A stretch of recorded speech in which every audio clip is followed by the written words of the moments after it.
This, the 8th day of Hanukkah, is ordinarily a day of happiness and intense light. When we kindle 8 candles in the Hanukkah, we recite the full Hallel, and we read about the multiple korbanot that were brought by the Nisi'im, by the princes of Israel in Torah times. But with the passing of Rabbi Ezra Labaton, alav shalom, our day has been darkened. The light will never be the same. Eulogies are usually not offered during Hanukkah, but in the words of contemporary Rabbi, it is permissible to eulogize in an abridged manner for a scholar and an esteemed person in Torah. Rabbi Labaton surely qualifies. With all the warning signs, I was in denial, and I didn't prepare myself emotionally for this day that came so soon. He appeared, after all, to all of us to be invincible. My words, therefore, represent unbaked, raw thoughts composed in the wee hours of the night. For his family, he was a beacon of light, a guide, a strong pillar. For the Magen David Deal community, Rabbi Labaton was an untiring community servant, dynamic leader, and an exemplar of Torah values. For his students in the synagogue, in the school, and in countless other venues, he was a provocative, reflective, energetic, challenging teacher who seemed to never give up and never give in to human frailty. For me, he was simply an extraordinary friend for close to 50 years who will never be replaced. 4 years separated and separate the two of us. But that mattered very little as we grew up in Bet Torah congregation, pretending to be Hazanim, arranging youth activities, and we were involved in every single facet of synagogue life. In Magen David Day Camp, Rabbi Labaton and I were the young, inexperienced teachers, anxious to make a difference. Our relationship intensified during the 3 years of overlap in which we were in Yeshiva University, when we would typically eat 2 to 3 meals together every day of the week, except for Shabbat. In our free time, we were advisors at seminar in Yeshiva University and the Young Shad Zion, perusing bookstores on the Lower East Side, which he so much loved to do, talking about Judaism, marriage, community, sports, and everything in between. During our adult years, our contact could not be as frequent. I cherished the conversations that he and I had on the phone or in person once every week or two. The Friday lunches that we ate together during the summers, during the last 7 or 8 summers. The visits that we carved out to share our thoughts. And in those get-togethers, it was always fast and furious. That was Rabbi Labaton. For me, he was a sounding board, someone to whom I could speak without being judged and without fear of rejection, and a person with a wealth of knowledge and support.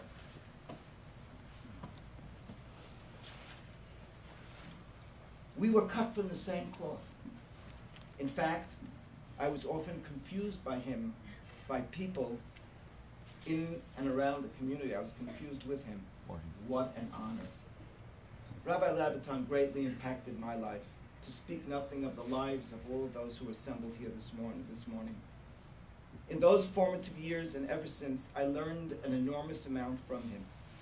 He had a voracious appetite for knowledge, especially Tanakh and Jewish philosophy. Early on, I was struck by his quest for truth and his unending, honest journey to learn and to teach the Torah the truth that he had learned.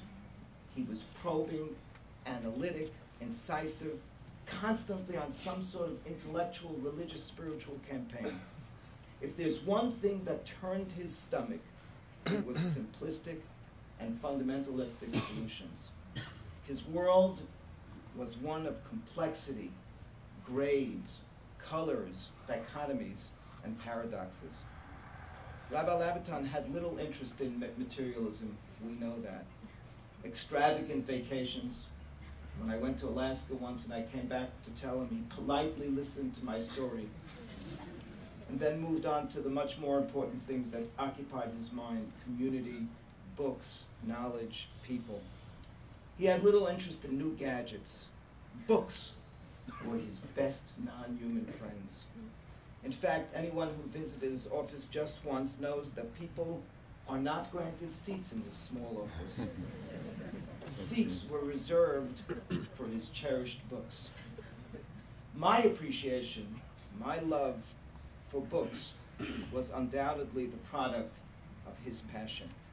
I bought my first set of Gemarot many years back on Division Street with Rabbi Labaton. The philosophical books that are still in my library, the books of the Rambam and so many others, came into my home under his influence. He taught me and countless others that to be a good Jew, you had to combine dramatically different values and dramatically different attitudes.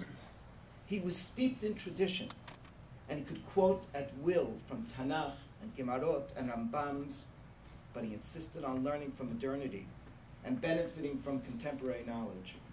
I remember his intense tefillot as he stood with his talit over his head, spiritually talking to the Almighty, as his insistence on having a spiritual relationship, at the same time that he would tolerate nothing but sophisticated, meticulous scholarship. He was open and tolerant of all stripes, but he had a well-defined moral compass that did not allow him to compromise on issues of principle. He had a magnetic personality, and he would be sometimes aggressive when it was necessary. But he was an exceedingly humble, modest man, and forgiving about his personal honor. Some of Rabbi Labaton's guiding words were creativity, dynamism, profound. Who hasn't heard those words from him 5 times a day? And yet, at the same time, he was punctilious in his commitment to halakha, and he was reverent of the sages of old. His world was one in which he delighted in the melodies of Pizmonim, Sephardic Kriyat Torah, together with a reverence for the Hasidic masters. You might be aware that Emily's family is from a very distinguished Hasidic family. And he had a reverence for lifelong colleagues identified with the Ashkenazic world. The community came to know Rabbi Labaton as the founding rabbi of Magen David of West Deal. He was not just its rabbi, he was its soul. Magen David has lost its soul. He never missed an opportunity to teach.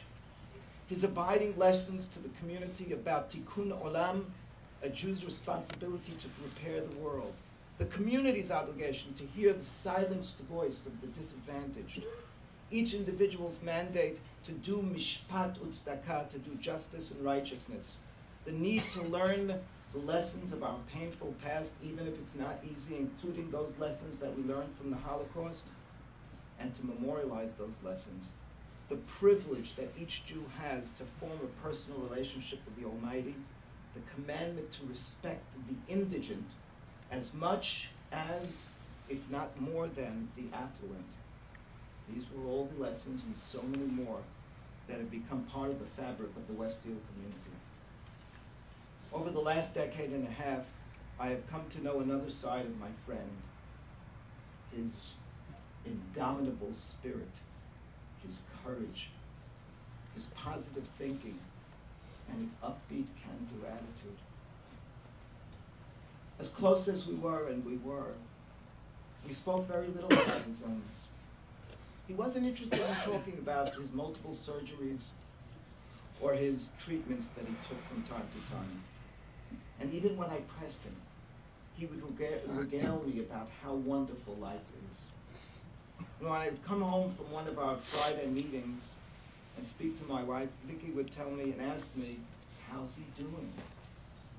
And I could only answer, I think he's fine. Because we didn't talk about the cancer. It wasn't something that he was interested in. only in late August, just a few months ago, did he once refer to himself as a sick man. And that was only in the context of talk about what he would do in retirement and the dreams that he had. Neither of us realized then that those days would never come. But despite that, look at how many dreams this man, this rabbi, this special person achieved. As a loving father, as an always there community rabbi, as a builder of institutions, as a master lecturer, as an accomplished scholar who prided himself with his simcha and his long-coveted PhD dissertation, which he worked on and just received just a few months ago. My life cannot be the same without him. I will miss his wit, his calling me with his super cheerful Rahamim min hashamayim, his deep understanding of the community and how to navigate this world, his instant ability to see through the facade, and his love, his passionate love of wisdom. But most of all, I will miss his friendship, a friendship I just assumed that would live on forever. And in a sense, it will, because I will always continue to hear his voice, his humor, his passion resonating within me. I have no words of consolation for his family, for his mother, Mrs. Doris Labaton, for his sisters and his brothers-in-law, Sara and David and Robin and Eve, for his wife, our friend for so many years, Emily, for his children, Sara and Gabriel, Ovadia, Devora and Micah, for Mordecai, for his grandson, Ezra. But I hope and pray with fervence that our families will continue to share our lives together. On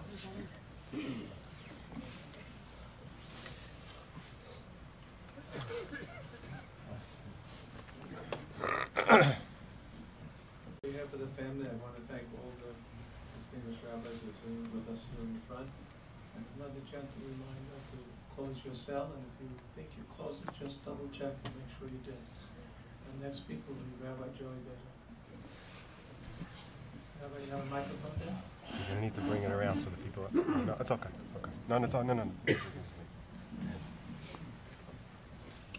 For over 30 years,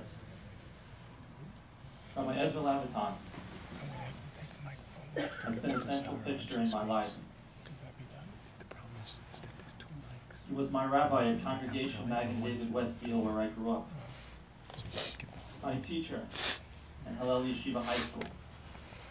My confidant on all matters, personal, public, communal. My mentor on so many choices that I've had to make in my life. My counselor when I needed help in situations that I couldn't turn to anybody else. My neighbor on the block that I lived. My role model as I asked myself, what do I want to be like in life? What do I want to be? Who do I want to be? My hero when I saw every day how he lived his life with courage and acts big and small. Amazingly, as my colleague, when he would call me to ask me questions. And amazingly, he treated me as his friend as well. And in each of these relationships, I just say thank you to HaKadosh Baruch Hu and to the rabbi for all that he's given me during that time. He's been a constant in my life for as long as I can remember. And as I marvel and stand in awe at what he accomplished in his lifetime, I shudder at the thought of life without him. To eulogize him, to memorialize him is daunting. People could speak forever about him. The praise would be virtually limitless. One of the things that I've noticed is that when people talk about Rabbi Labaton, they don't end. There's a certain carry-off to the way that they describe him, and knowing that both people seem to have, the speaker and the listener, that this is a special person that just can't be described. I'll do my best. In the Gemara, when the rabbis are looking for the head of the yeshiva, they have to choose between Sinai and Oker Harim. Sinai is the rabbi who has the breadth of knowledge, that knows all of the Pesukim and the halachot and what has to happen, and has a full understanding of the Jewish library, which is immense and unparalleled in all of the knowledge in the world. And there is also the Oker Harim, the one who can uproot mountains, the one who has a depth of knowledge, who can plumb the situation, who can understand it, who can understand that it's not just about the breadth, but the application of the knowledge. And there's a certain understanding in the Gemara that it's one or the other. But anyone that knows Rabbi Labaton knows that it is not one or the other. Rabbi Labaton was Sinai and then some, and Oker Harim and then some. His knowledge of Torah was unbelievable. The Chachamim teach us that one of the few areas where a rabbi is permitted to lie is about what he knows. Trust me, the rabbi was lying about what he knew. People did not understand how much the rabbi knew. Any topic, things, books that people never heard of, he had intricate knowledge of. And his ability to carve up and analyze a situation, speak to any rabbi in the room and they will tell you it's unmatched. The rabbi, though, would not describe himself or did not aspire to be either Sinai or Oker Harim. He was a trusting student and a deep follower of Rabbi Joseph Soloveitchik. And what he saw in Rabbi Soloveitchik is what he aspired to be, a Ma'ayan HaMitgaber, a wellspring that continually overflows. And I cannot think of a better description of Rabbi Ezra Labaton than a Ma'ayan HaMitgaber. His personality overflowed, his knowledge overflowed. As a rabbi, I can tell you, it's very difficult to create a speech and a class and a message and a phone call all the time. And all the time, rabbis have to look in books and understand and borrow and quote. Not Rabbi Labaton. Rabbi Labaton understood that Torah was an intrinsically creative act. And every time you heard from him, he was creative. He would be taking the depth of knowledge that he had, but he would think, he would work, he would rework, he would put it under a different context, under a different understanding, with a different application. And Torah would grow and grow and grow because of his incredible creativity. Little known about Rabbi Labaton because of his unassuming nature is how saintly, how pious, how religious he was. It seems almost insulting to call him a Hasid or a Tzaddik because A, he would have wanted, but B, because those sometimes have allusions to other things that he was not. He was deeply, deeply religious. He was deeply, deeply spiritual. When he prayed with a depth that few could match. When he said the words, Lifnim Mishurat Hadin, this was how he lived his life, above and beyond, always taking care to make sure that he ended up on the high road, the right way, the best thing, no matter what it cost him, whether it meant financially or stature, standing, kavod, whatever it may be. Rabbi Labaton was a Hasid. But also, because he had a tremendous depth of knowledge, was he able to do this. He truly embodied the concept of Lo Am Haaretz Hasid and Bor Yechet. As a rabbi who works 2 jobs, I often get expired in my tired nature from the load of the work and the pressures. Rabbi Labaton's work ethic was unparalleled. He was in his office from early in the morning, late at night. He would meet with people in all situations, in all times. I remember when I was contemplating going into the rabbinate, and my parents asked me whether or not this was surely what I wanted. They asked me as follows. They said, would you hesitate to call Rabbi Labaton at 2 o'clock in the morning if the situation merited? And I said, definitely not. They said, now multiply that by 500 or 1,000. And that's where Rabbi Labaton lived. And he was always prepared, and he was always there for people. I always wondered if I left a voicemail on his machine, how he'd never answer it. Yet he always did. I always was concerned, maybe if I refer someone to him, he might drop the ball. He never did. Rabbi Labaton's office was filled with books upon books upon books, and then papers upon papers upon papers, and then snippets of papers upon snippets of papers, of thoughts, of ideas, of things to do, of things that were happening. And although you might be tempted to think that those things kind of just sat there and collected dust, they did not. He knew where everything was, amazingly. He knew how to read his handwriting, something that most of us did not. He worked harder than anybody else.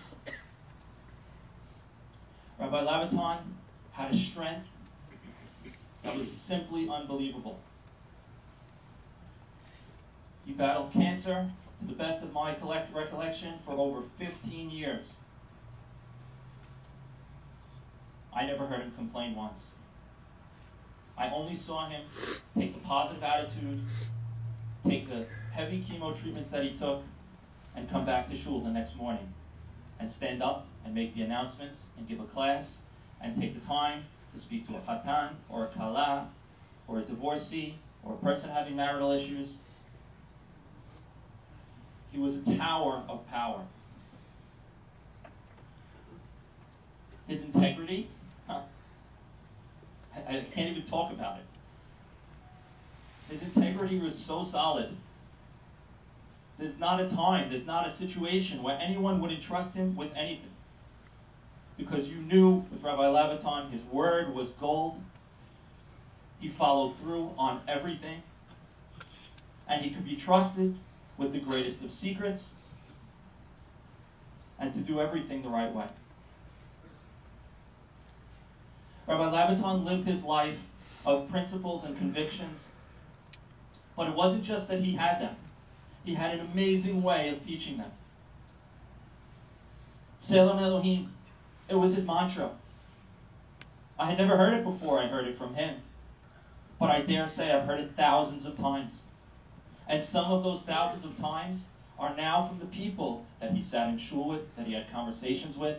And I honestly believe that the concept of Selam Elohim, that man is created in God's image, is a majorly important and accepted one in our community because of Rabbi Labaton's conviction of making it so.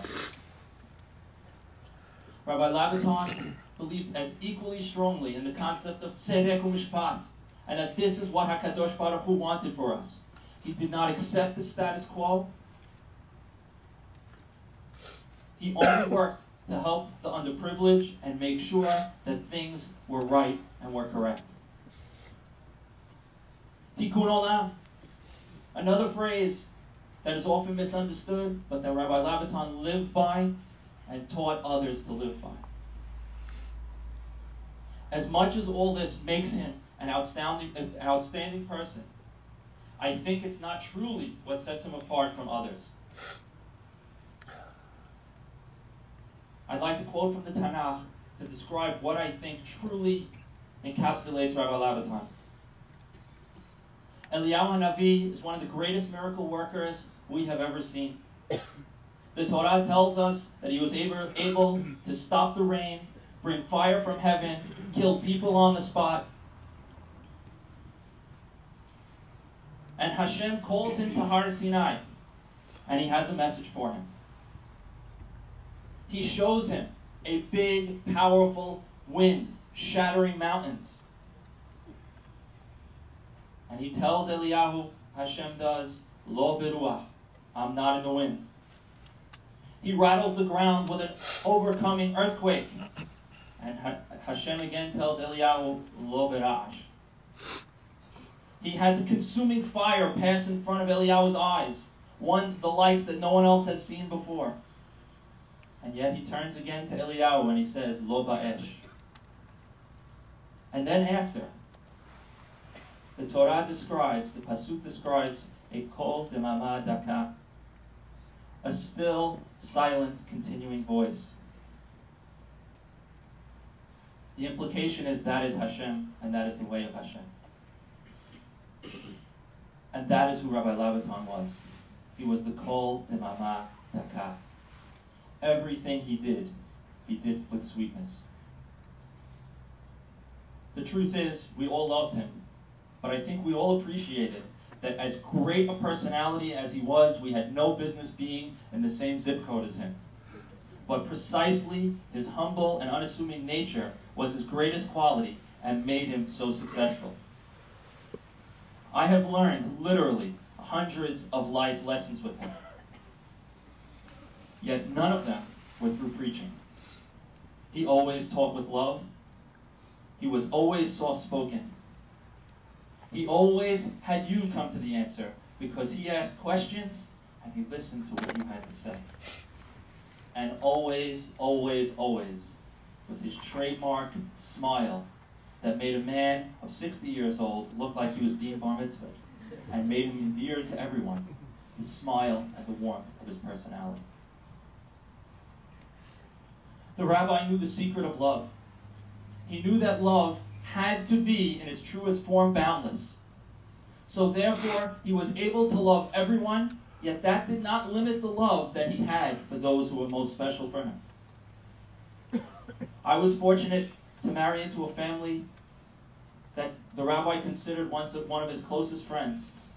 And the rabbi was especially close to my father-in-law, to my mother-in-law. And they were there for him in his times of need, but he was there and vice versa. And it was amazing how, despite his busy schedule, he could give love for special friends as he did. His love for his mother, Doris, and for his sisters, Sara and Robin, also unparalleled. He was the pride and joy of the family.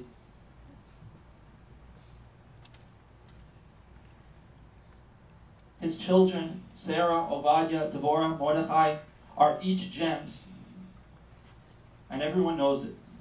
But to see the rabbi talk about them, to see the pride and joy that he had in each one of them very different than the other, each one of them very special and unique, and each one a product of the rabbi and Emily. The rabbi just had a tremendous sense of pride in each and every one. And finally, Emily. Emily, you were his partner every step of the way, and he acknowledged it every step of the way. He wouldn't move without you. He wouldn't think without you. The things that he accomplished in his life, which we can never fully count, are completely attributed to the support and the love that you gave for him and that he gave to you. As I stand here talking about Rabbi Labaton, I don't want to stop. Because I know once I stop, then it really is over. And I'm just not ready for that.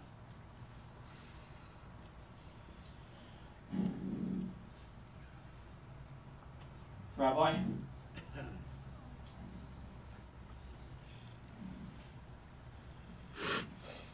you will always be in my memory. The lessons that you taught impacted my life, and I hope will impact the lives of those that I aspire to inspire and love.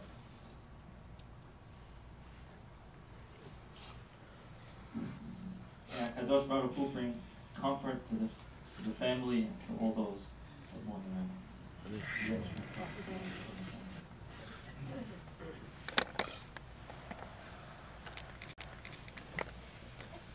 The next speaker is the rabbi's partner, teaching, leading, guiding his congregation, and of course his school, Rabbi Saul Kassin.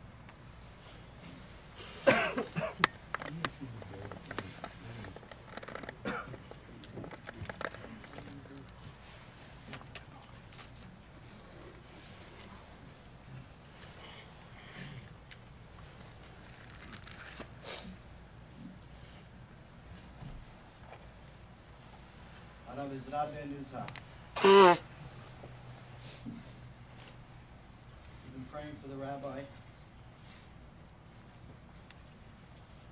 close to 13 years. And this morning was the first time.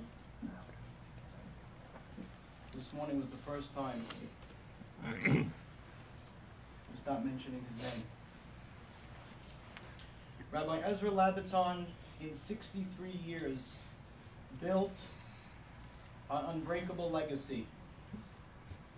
He built a legacy through his accomplishments, his actions, but more importantly, through his countless students. Not only at the synagogue in West Deal for the past 30 years, not only at the yeshiva at Hillel. Just the other day, one of the students asked me, is it possible to Skype Rabbi Labaton in for a shiur? I didn't know how to explain to him that it wasn't doable at this time. But so many others who reached out to the rabbi and who the rabbi reached out to. He was their source, their only source of Torah. Everything they had spiritually was because of him. This morning at the synagogue, a woman called asking about the funeral arrangements, the times. I didn't get her name, but I understood by the fact that she didn't know where Bloomfield Cooper was, that she wasn't part of our community. And there were countless phone calls this morning similar to that one. There were students that only Rabbi Labaton could connect to and reach. They needed a certain stimulation, and Rabbi Labaton was able to give it to them. One of our members of the synagogue told me recently that when he was engaged to be married 30 years ago, him and his wife-to-be needed to make a decision as to where they were going to live. He wanted to live in Atlanta. And Joe Batesh, Alav Shalom, was walking around town telling people that there is going to be a rabbi that's coming to the area, that's coming to the synagogue. Make sure you become part of our synagogue. And he was talking it up and talking it up. And this man's wife convinced her husband-to-be that this was the place to be. This was the rabbi that was going to be able to affect him. And as his wife told me, everything we have religiously, everything we have spiritually, not just us, our children and our grandchildren, some who have never met the rabbi, are spiritually connected today because of Rabbi Labaton. And as this man told me, my wife was right 30 years ago. Everything that I have, all the Torah knowledge that I have, is from him. The members of our synagogue love the rabbi. And the rabbi loves the members of the synagogue. I remember before I joined the synagogue, I was talking to the rabbi in the hallway at a wedding. And I asked him how he was doing. And he said, I cannot tell you how happy I am to be in my Arba Amot of this Bet HaKnesset. This is the only place that I want to be. And he was there all the time. One of the things that I learned from Rabbi Labaton over the past few years was his unbending feeling of Kiddushat Bet HaKnesset, the sanctity of the synagogue. The rabbi was always concerned about the dignity of the Bet HaKnesset. He had no tolerance for disrespect of the tefillah or of the makom. We shared a stage together on Shabbat, and those rabbi chairs are very comfortable. And he would never sit back in his chair, so it should not seem that he was slouching while he was praying. Always up, always sitting close to the front of his kiseh, for the respect of the Bet HaKnesset. The West Deal community has been built up over the past 30 years under the rabbi's leadership. He built a religious community in West Deal. And with that, as Rabbi Beyda mentioned, there came many issues, many problems. There were always people in and out of the rabbi's office, coming in for counseling, advice, making peace, business partner problems. I will tell you that in the last 6 to 8 weeks, I received dozens of phone calls, people telling me that they have been going through the rabbi with their problem, and they don't know what to do now. Can I please help guide them? I never knew any of these problems existed. He was always on the phone, he was always in his office, and he was always trying to solve community problems. And when you were in that office and you saw his books and his library, you understood that that was his love. He had the most extensive library, Sefarim, and more Sefarim, rare books, journals, Torah articles. He couldn't get enough of it. And Rabbi Labaton always notated. He always corrected. He always edited. Every Silichot book in our synagogue has Rabbi Labaton's corrections on the side. He didn't miss one. With that pen, he takes out the pen. Every single Silichot book. That means he had to go through all of them to be able to correct, because he couldn't stand to see a mistake or an error in a book, in a sefer. It had to be corrected, and it had to be set straight. The rabbi was constantly quoting the idea, as was stated, of tzedakah u'mishpat, justice and righteousness. It was how he lived his life, how he and Mrs. Labaton taught and brought up their children. And it was what he always preached. Ethics, morals. Rabbi Labaton always liked to present dilemmas. How do you handle this dilemma? His style was to leave the kahal with an unanswered question sometimes, purposely, so they would have to go home on Shabbat and discuss it at the table. He didn't want them to be discussing other things, so he left an unanswered question for them to go home and discuss. And after 30 years, I can tell you that the kahal learned their rabbi. They got it right, because this past summer, the kahal decided to dedicate a Sefer Torah in the rabbi's honor. Pesukim, Perakim, Parashiyot.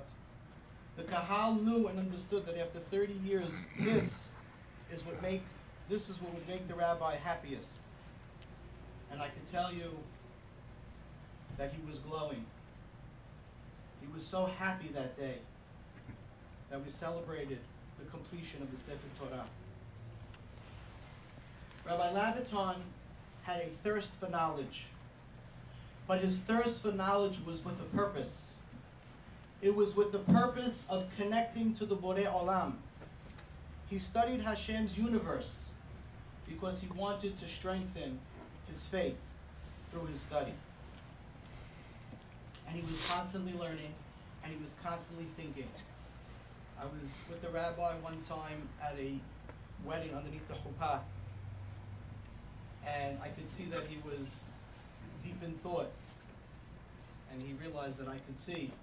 So he said to me, "I know you're thinking, what am I thinking?" He said, "I'm preparing my derasha for Shabbat. I don't want to waste the time. I want to be able to think about what I want to say." And this is what he was doing all the time. As a matter of fact, the rabbi passed away Wednesday. Tuesday, he had been talking about the Rambam, about the Ramban, about Hora'at Sha'ah, one day before he passed. This is how Rabbi Labaton left the world. He left this world with Torah on his lips.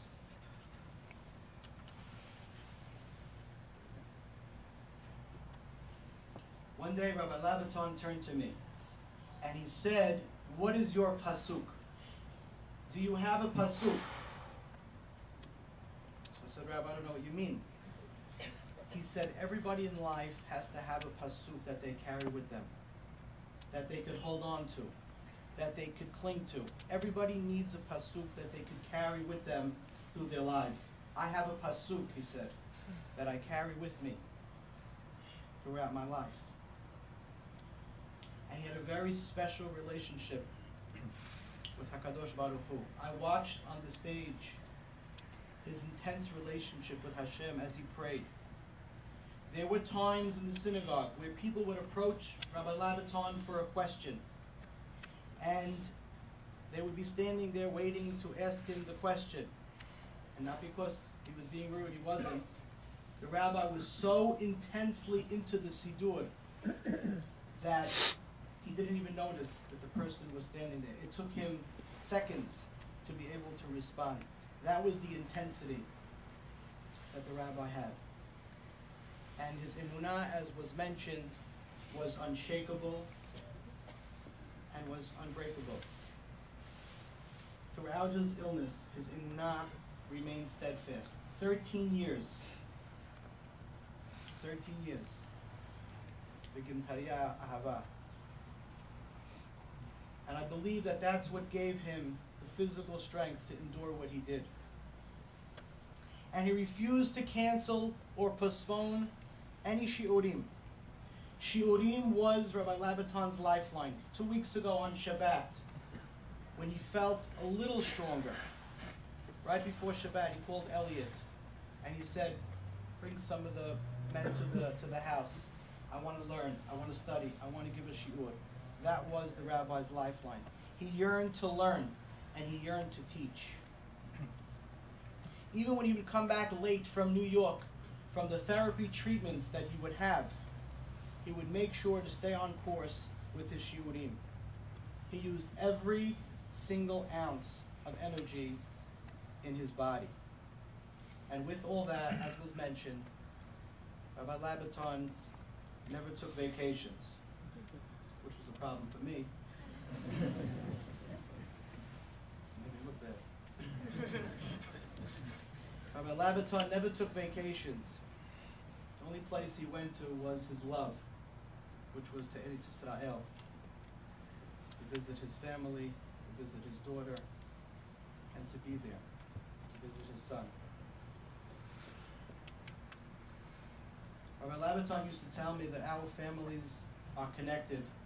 The Labaton family, Kassin family, which we are.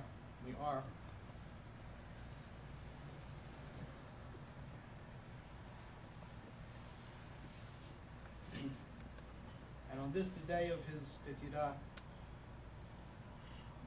the day of his Levaya, I just want to express my Hakarat HaTov. I thank you to Rabbi Labaton for taking me into the Bet HaKnesset, to the synagogue, for making me a part of the West Deal family. It was because of his leadership and his ahava that my family has been able to be successful and feel comfortable at the synagogue.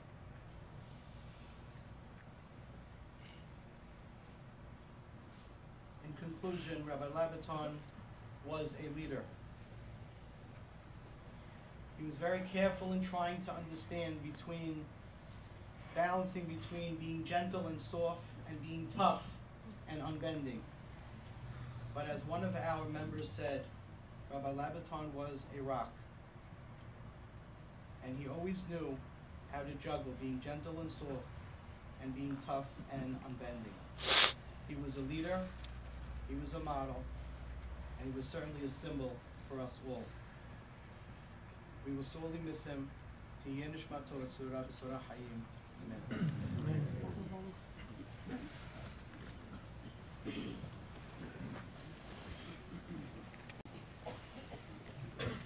As I look around the room, I see many, many faces. I have the privilege to interact with the rabbi, have doings, and I see dozens of people that I know their lives were touched by him. But few of us had the privilege to learn from him, express from him, and grow by him, through him, then our next speaker, the president of Magen David, Elliot Braha.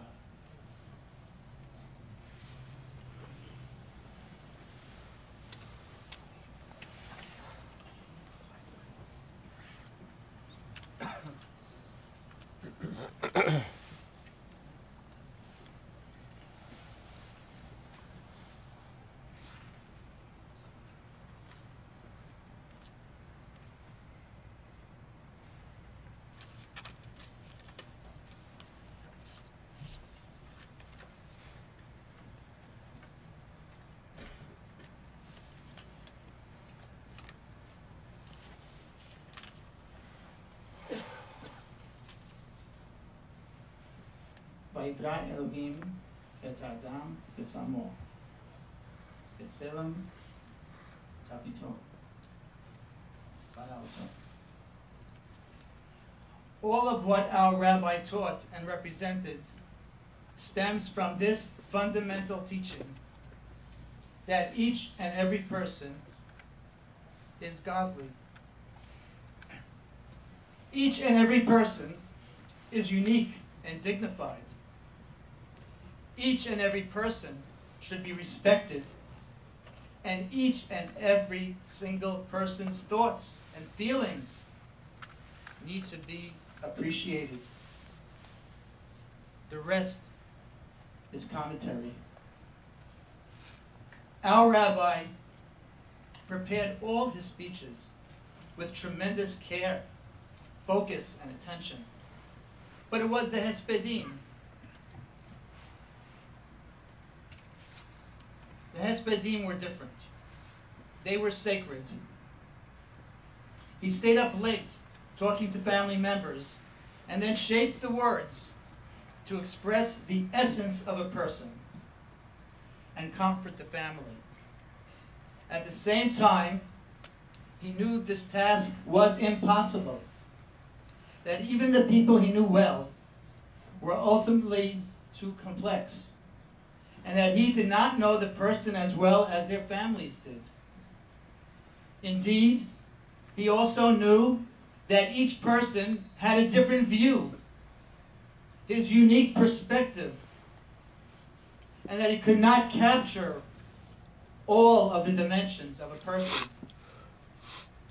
So too with our rabbi. Each and every one of us here has shared a different set of experiences with the rabbi.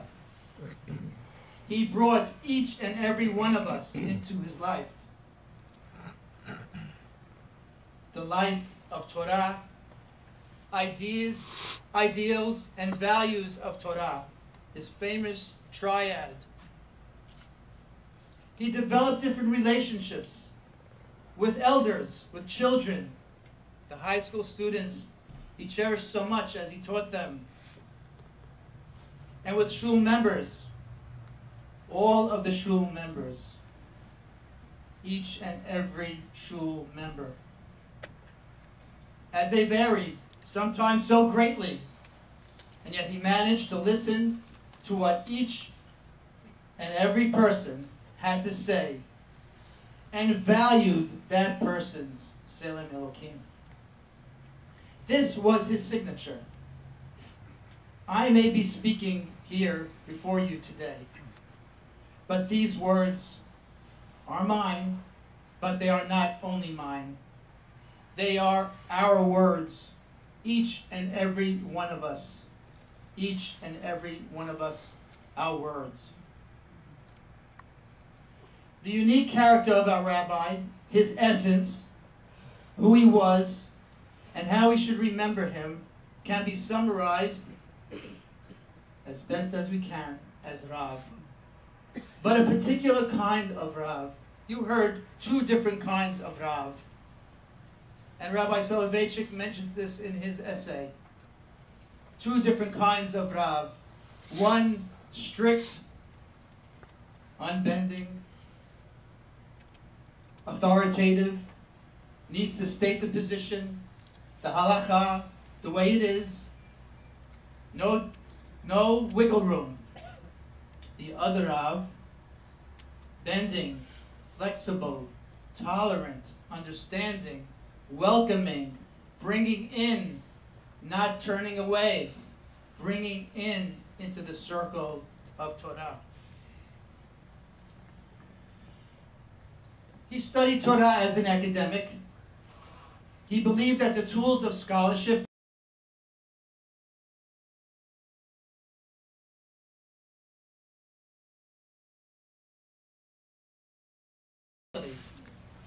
with a personal and an emotional relationship with HaKadosh Baruch Hu and Torah. He seemed to have developed this intuitively as a little boy, which our teachers at Magen David, I was in his class since 3rd grade.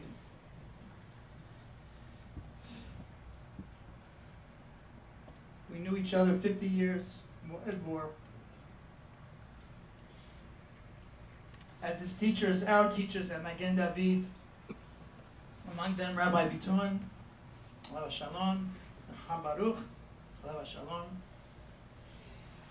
as they nurtured us. His academic pursuits, including his PhD, his love of books, as you all heard, and ideas, never waned, but a different kind of education occupied the foreground. The years of being the rabbi at Magen David of West Deal provided a different book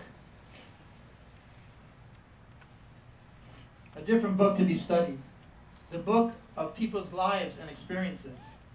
He served the people and empathized with their plights. He knew that every person, no matter what level of education, could be inspired by these ideas. That every person should engage as a philosopher and wrestle with ultimate questions. When he first came to Deal, he thought that he would spend his days learning, teaching, reading, finishing his thesis 32 years ago. But almost immediately he learned that the real education he was going to get was from the people he spent his days with. He learned from people much younger than him and people much older than him. He learned about life and its complexity, and learned how and when he could help, sometimes by just listening and taking people seriously. He eventually learned, too, about illness, and there, too, he learned from people. He was passionate about his rabbanut. He believed in the power of the rabbinate and the need for devoted, trained rabbis, but he did not have any illusion about the power of rabbis to do it all. He wanted people to find answers for themselves.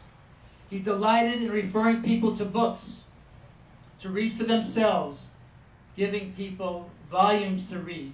He wanted families to go home, as was expressed, at the end of the week and develop Torah ideas with their families. The lessons didn't stop at shul. He would rotate homes, go into people's homes. He would teach endlessly, speak and speak and teach and speak. He was passionate about his role in the community. I see all of the honored and distinguished rabbis here.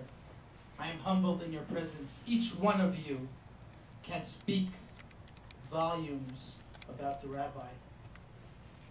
You know him from a different angle than I do.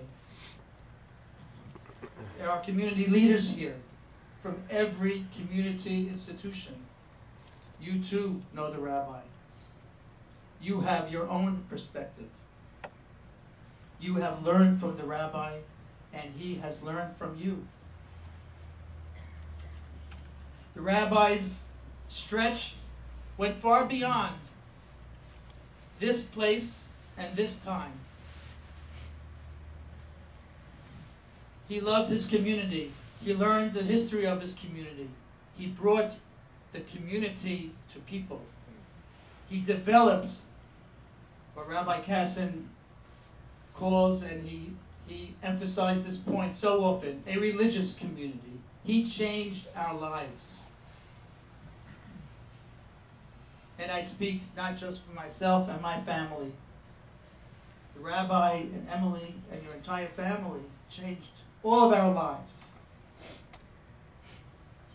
He spoke about the past. He remembered the past. I think one of his favorite projects was to collect 1.5 million pennies, representing the 1.5 million children lost in the Holocaust. 1.5 million pennies in bottles gathered. Our shul is the only shul in the community, I believe, that has a zecher to the Holocaust. Children, 1.5 million. This was the Rabbi. He remembered the past. And not just in this place, not just in this time. He cared about people in this country, not just Jewish people, not just the needy, but all people. Every Thanksgiving, Rabbi and Emily and Isaac and Shiri Zimmerman would go to the Ocean Township police station with a turkey dinner. He cared about what other people who served us felt. He cared about people in Israel. He cared about the soldiers in Israel. Hayaleh Israel. That they might be too hot in the desert as they camped and as they protected our nation. It might be too hot. So what did he do? He started a project to build a swimming pool in Israel for the IDF soldiers. Not just in Israel, all over the country. All over the world. A Sefer Torah in Croatia. Darfur. Who ever heard of Darfur? There are people starving in Darfur. The Rabbi made us aware of what's going on in the world. The Rabbi also made us aware of his fight with cancer. What other rabbi do you know of that started a fund a special project to fund cancer research? This indeed is his hallmark. Jews in our area, reaching out to them, bringing them closer. Jews in Israel, Jews around the world, but also people in our area, people around the world. He believed so strongly in the idea of Selim Elokim that he summarized his life's goal in the recent dedication ceremony that we had, that the Rabbi spoke of, his Sefer Torah. He summarized his life's goal to make the world a better place. To make the world a better place by feeding the hungry, caring for the elderly, relieving the pain of the ill through acts of kindness and charity. He said, at the end of the day, when I go up to Borei Olam, I want to be able to say that I made the world a better place. Rabbi, you did. And at the end of the day, these values remain the most significant. Thank you, Rabbi, for making the world a better place.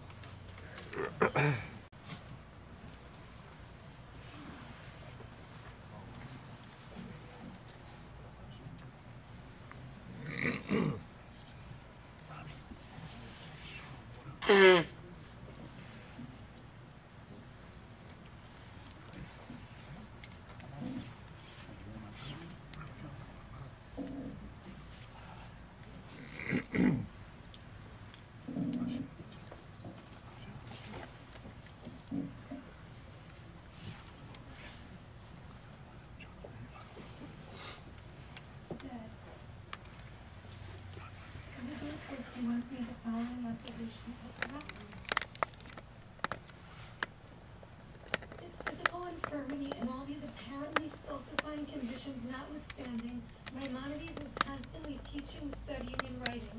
Even if he had enjoyed optimal conditions of comfort and security, unlimited research and secretarial assistance, it would still be hard to understand how he could have produced what he did. I remember reading that and thinking that your days as a teacher, as a pastoral counselor, as a religious and communal leader, as a Baal Chesed, as a doctoral student, as a father, as a husband, as a grandfather, as a son, and as a brother were similarly packed. And it was truly amazing how much you were able to accomplish within 24 hours, even while getting in 5 miles in a Yankee game on the treadmill. I quote Tversky, however, with some hesitation and also with a smile. You didn't appreciate overblown or hyperbolic eulogies, and you would certainly take strong issue with making any sort of comparison between yourself and your religious hero, Maimonides. At the same time, your sense of humor probably would have allowed you to see the funny side of this, and maybe you would get a good chuckle at this comparison. You took God and Tikkun Olam and Tzelem Elokim very seriously, but didn't take yourself this good and loved a good laugh. When I started getting into Jewish studies and started borrowing books from the vast library, I would return them with a personally forged inscription from the author, such as, "Dear Ezra, you were single-handedly responsible for guiding me out of my perplexity. I can't thank you enough, Maimonides." When I started buying my own books and handing them to you, you would return them with similar sorts of inscriptions. The reference to Tversky actually makes me recall something else about you and your library, which is that you had been missing Tversky's monumental volume on the Mishnah Torah for months already. You wrote copious notes in your books and articles and journals. Sometimes they were flattering and sometimes not so flattering. So losing Tversky's book was not simply the loss of a book, but of your own recollections and observations and thoughts. Your willingness to lend books to your students and congregants and really anyone who expressed the slightest bit of interest, or no interest, was therefore rather phenomenal. You were lending a piece of your mind and a piece of your soul. However, the teacher and rabbi in you couldn't resist the prospect of an eager or interested student, and therefore dominated the academic in you, who would never risk lending out those treasures. There were certain books and articles that you read over and over again and would comment on in different colors of ink. Holy Man of Faith by Rav Soloveitchik, your teacher, your Rabbi, and hero, was one of those. I think I remember you reading it on one of our ski vacations with the Suttons, when the rest of us hit the slopes, while you stayed in the lodge, made us hot chocolate, and reread that precious work.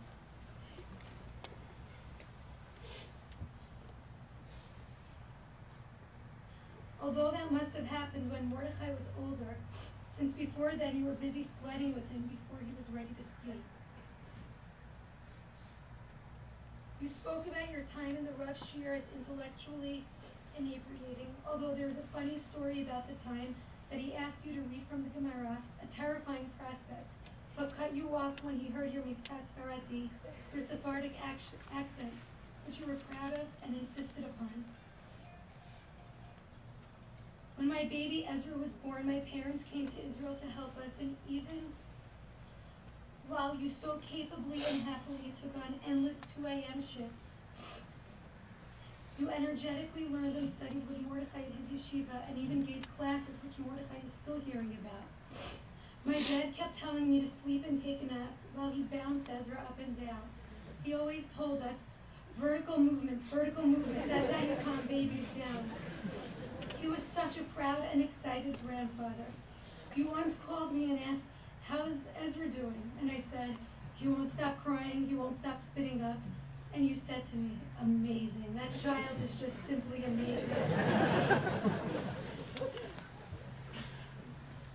Books and the authors who wrote them were your comfort, your passion, and indeed your good friends, and you really never stopped learning.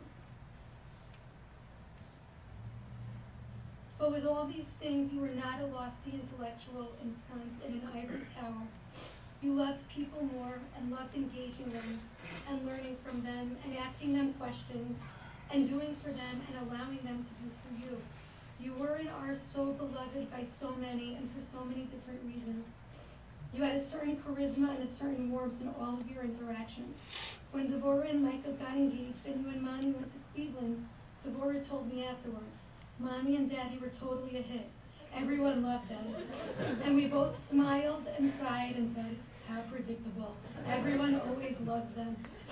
Although I will say that meeting your prospective sons-in-law for the first time was always a bit scary for you. People loved you so much for all that you did for them, and they just wanted to do for you and give to you. And you accepted their help so graciously and so appreciatively. Sorry, we're not. We want to thank the people who helped our dad and our family in so many ways over the years. Whether you gave him and my mom rides to various doctor's appointments or set them up with food and beautiful accommodations in New York, or visited him during chemo, or helped him finish up his thesis, which is an incredibly powerful and meaningful milestone for him, or brought him fun gifts either for birthdays or while he was recuperating, and sent tea, chocolate, and licorice, and took care of our family in numerous ways by cooking us meals and writing him get well cards. There's something that strikes us as so organic and so natural about the way in which my dad gave so freely of his time and energy, and people appreciated so much and gave back to him. We'd like to offer another note of gratitude. I remember talking to my dad in the spring, and he said that he's basically been in a lot of pain for 4 months straight because of a variety of medical complications. And he said, Dad, why can't you slow down? Drop a few classes, you don't have to do so much. People will understand. And he said, but that's what distracts me from the pain. I don't feel it while I'm teaching it all. It's such a crazy phenomenon. So for all of you who came to our dad's classes and who called him with questions and concerns, whether halachic or religious or pastoral, and for those of you who had smacha where my father officiated, these were not drains on him, but ways in which you helped him overcome the psychological and biological effects of his sickness. Dad, you loved our shul so much, and you loved the people in it so much. It was a second home for you. Our father really believed in saying thank you, and it would have been really important to him to now express his gratitude towards his doctors. Dr. Sharon, Dr. Inker, and Dr. Weiss, Dr. Shishua, Dr. Parker, Dr. Goldberg. He had a special place in his heart for the nurses, played such an important role. All of these people, his medical intuition and brilliance saved his life, but it was the way that they treated him as a person and the way they interacted with all of us, with the compassion and patience that made this whole process more bearable. While our parents tried in certain respects to keep their professional and family lives separate and to protect our family's privacy, it was in the areas of chesed where they brought us in and offered an important model. We all remember picking up mishloach manot baskets from Mikor Cholim with my father and making deliveries so that people wouldn't be alone on Purim. And my father would bring us with him to read the Megillah to people who were too sick to come to shul. While I think that our father wanted us to learn important lessons from these experiences, it was also about grabbing time, which was so difficult to come by, and spending it with his kids.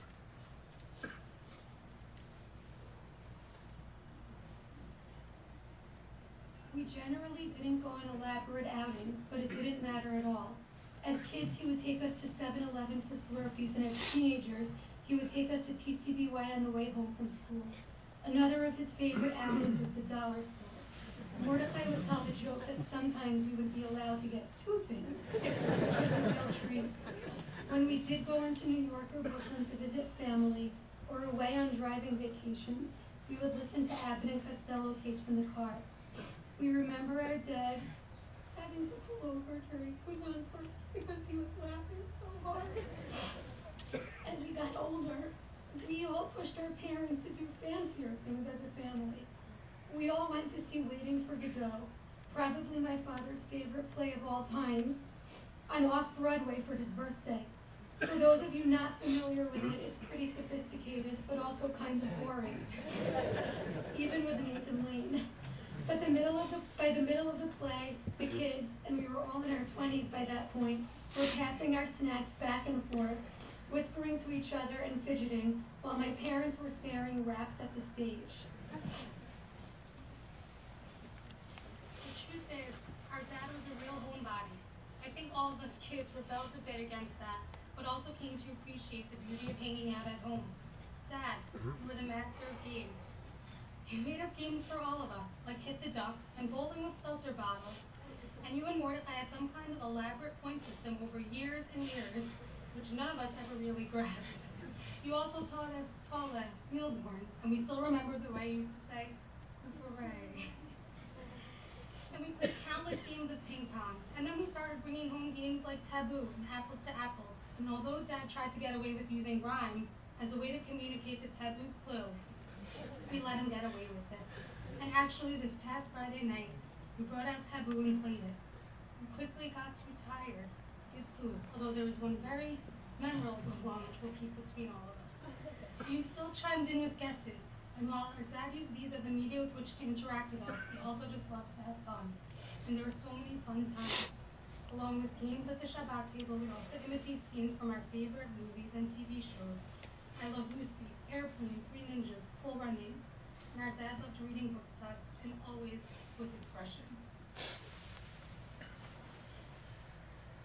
My dad loved watching movies with us. He and Devora used to watch TV and movies in the basement while he went running. He also loved 60s music. He taught my Ezra Manfred Mann's Do I Diddy, and now Ezra sings and plays air guitar to that song incessantly. Well, I think my father considered himself a child of the 60s. In certain respects, he spent his college time buried in his books on the 5th floor of the YU library. This became patently clear when he opened the package after his first surgery. We were all sitting in my parents' room, and he said, "Emily, what is this?" Someone sent me a bunch of leaves. Indeed, someone anonymously, I don't know who, still don't know who, sent my father a package of marijuana to help with the nausea from chemo. But he had no idea what it was. While he supported his kids in their adventures, he also worried about us. He and I got into a fight when I applied to a program in Ghana. And I remember when Obadiah was driving from Las Vegas to the Grand Canyon.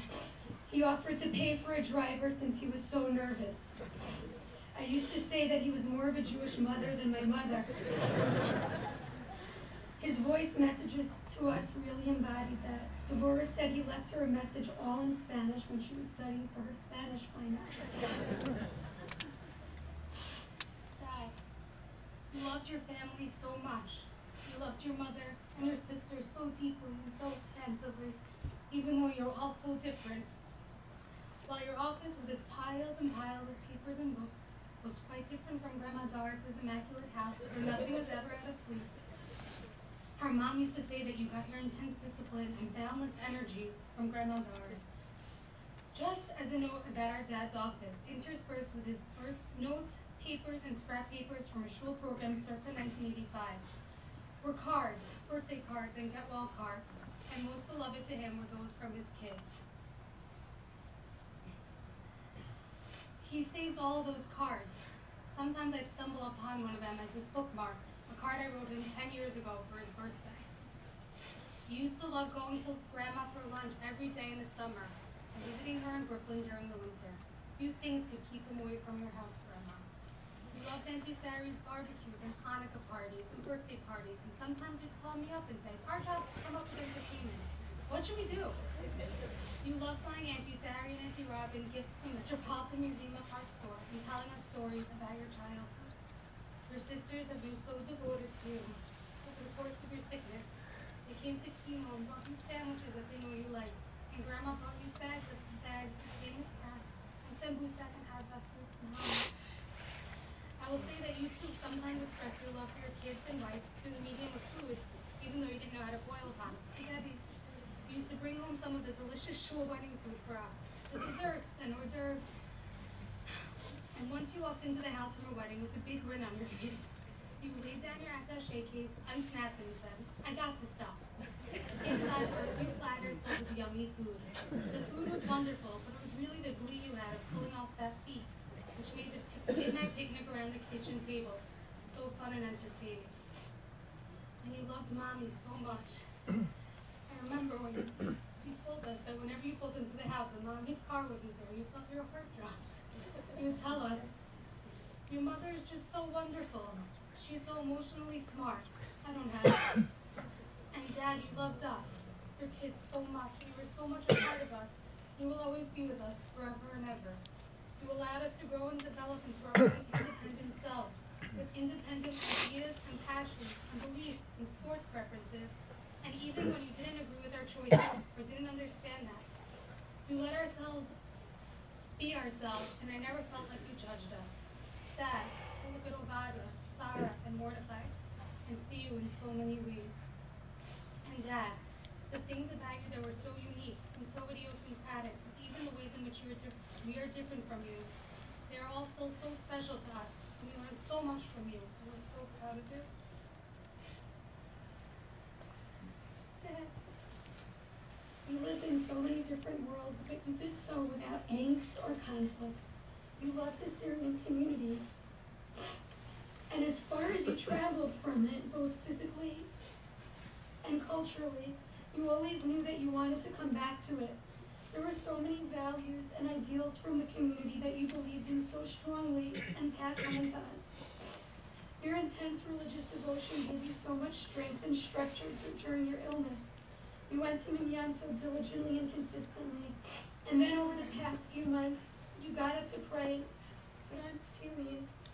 before Zman Tefillah, even though you weren't able to sleep and you typically dropped off to sleep only a few hours beforehand. You were so naturally and profoundly and passionately and even naively religious. I remember you told us a funny story that when you were a kid, you went to Magen David Sunday School, where the official tefillah would start at Baruch She'amar.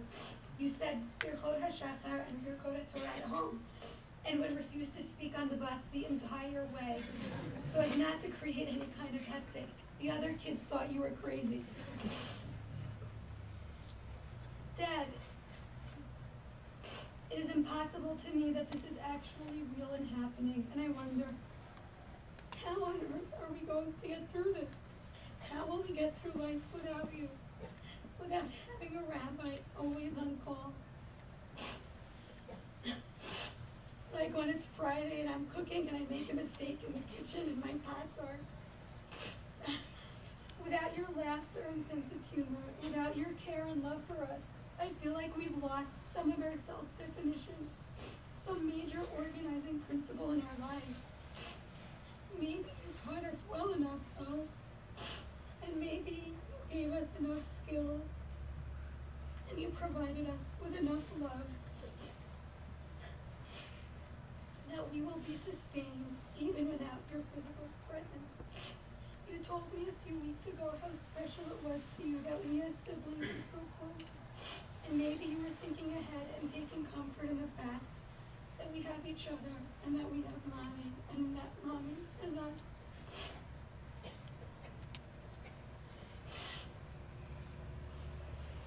My mother has taken care of my father in the most awesome and most selfless and most devotional way possible. Mom, thank you for being there so consistently and for giving Daddy all the love you do. You used to tell us all the things that you respected and loved about Daddy. How he was able to balance his very critical intellectual and academic side with his pure and almost simple but never simplistic devotion to God. Sometimes I would call you while you were listening in on one of Daddy's classes and you would walk out for a minute and tell me, Daddy's giving the most amazing class right now. And thank you for taking care of us throughout this experience.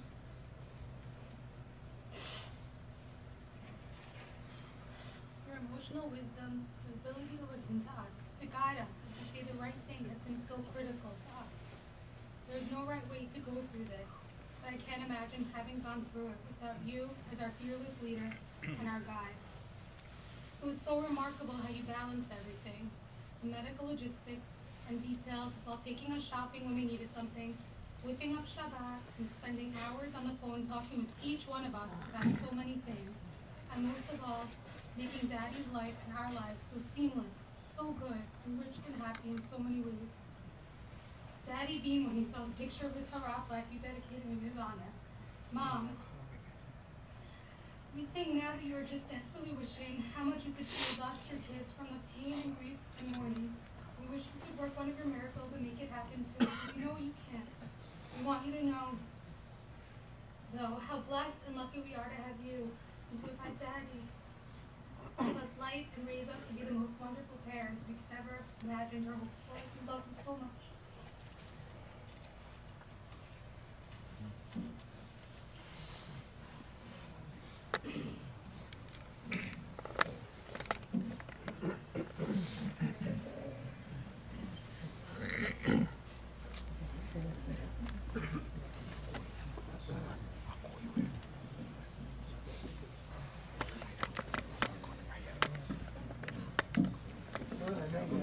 I want you to know that Rabbi Ezra Labaton comes from a great family. Labaton family in Syria were great rabbis. It happened to be that Chacham Yitzhak Labaton was from Syria, came to Israel at the end of the 19th century, and it happens to be that my grandmother, my mother's mother, is also from the Labaton family. So you should know that they came from great roots, deep roots. His name is Ezra. He was the head of the entire community of Westfield. He associates with Shemshahir. His wife was said as Kaba. והחוכמה מאין תמצא, באיזה מקום בינה, אשר אדם בנתה חוכמה, ואדם יפיק תמונה, מהרטובך, ששבעת לרעך, פעלת נחלטים בך, נגד בן אדם, ויקרא חסדך אלוהים, ובן אדם בשל גבעיך יחיה ציון, יביאו למדי שבתיך, ולאחר עד עליך תשכם. טוב שם ושם טוב, יום המוות יום גלדו, שוב דבר הכל ישמע, את האלוהים אליו, את שבתם שמור, כדי כל האדם, יעזו חסים בכבוד, ונוע מסירותם, יוחנן נכונה, ישמע אליו, תחת כפיים שכינה, מעלת כבשים טובים, וזו הרקיע, תהיו מזהירים, לחלוץ עשמים, וחקת אשרים, להחקת פשע, והקרבת פשע, לחמר לחנינה, לפני שוכן העולם. حكاية تحيا على رباه شهادتين هاج عن شهاد نفس بشهادة بسنة التوب وزكاة ربين هرشي بعبون بسواد السورين كرشي ومرين الألام أحكام الشهرين في أجار بطول للنساء روح الشيخ احنا قاعدة كان بدعمنا هذه وكعود اليوم مريض شوية بالعام أمريكا يا حمام يحوش وحم عرب يهربين له بالشلوم המשכבו יהיה שלום, ככתיב, יבוא שלום יוכל נשכבותם, ואיך יפתחו, הוא, יחבר ישראל, ישלח לעמו, ולהחרים הסליחות, יחל יהיה רצון, ולמען אמן.